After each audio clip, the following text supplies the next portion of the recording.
Hello, this is What's Cooking at Shell Point, and I have a special guest here today, Dee Dee Darcy.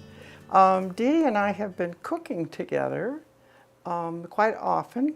In fact, the first time I looked it up, it was in 2011. We did our first show where we did the demonstrations, and we've done 3 or 4 since then.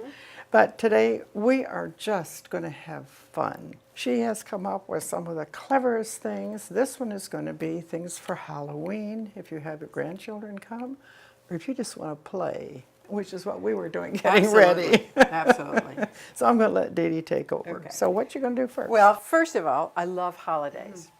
This is a really easy one to do. If you're going to have a Halloween party or anything like that, you can use regular popcorn. But Ruth and I talked it over, and we decided since regular popcorn gets stale, I was in the candy aisle because there's going to be a lot of candy on this show, and I got this caramel popcorn. Any brand, doesn't make any difference. And so this is really simple. All of these recipes are really simple. And you just want to make a little teeny tiny slit at the end of each finger so that the candy corn stays through. I got just traditional candy corn, but you know, they've got it where they have chocolate and stuff like that. Then you're just going to simply poke the candy corn, of course the narrow end first. So now you've got your fingernails. It also calls for, at the very end, once it's been stuffed with the caramel corn or popcorn, probably you could do anything, don't you think? Okay, sure. Yeah. It doesn't have to be that. No, Yeah.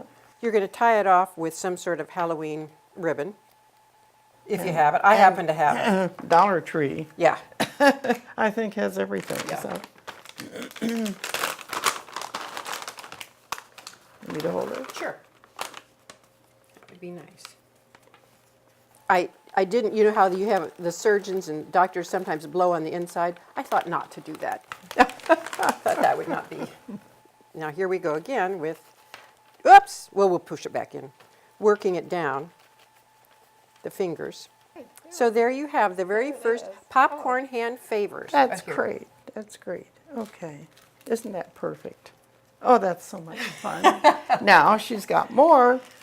Okay, what's next? Okay, the next one are our ghost lollipops. You're going to need Tootsie Pops. If you get the smaller circle pops, they don't look as good because the head needs to be about this size. And you take 2 Kleenexes, kind of crisscross them. You just try to get the center, but if you don't hit the center, it's still okay because see, you're going to have the floppy, ghosty part. All right, so then this is going to be the finished product.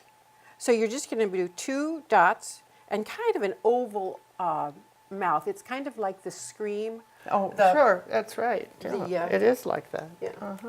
And you can do a lot of these during a half hour or an hour TV show. I usually get my ironing board and put it in front of me. All right, so those are the first 2 Halloween treats. All right, the next one, squished and squirmy ice cream sandwiches. So your ingredients are the ice cream, the cookies, the gummy worms. I'm going to take the 2 cookies, turn them upside down, and then it calls for 2 teaspoons of ice cream.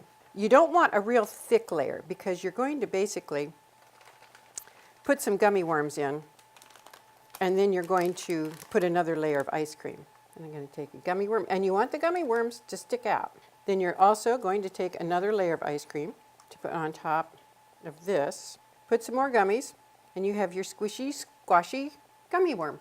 Well, we have one more Halloween, Ruth. Oh, we got one more? We have one more. Okay. Stop the All presses. Right. These are eyeball cookies. So then this is just really simple. You're just going to spread a little white frosting on the cookie, either your cookie or the ready-made. If any of you have worked with this frosting gel, I find it difficult to work with. I would start in the middle, because that's going to be where your biggest dribble is. And these are mini chocolate chips. And I think with the green maraschino cherries, it would have been a more pronounced green eyeball, but I think that's good enough. Well, happy Halloween, everybody. Yep, this is it. I'll put some of the recipes up on the website.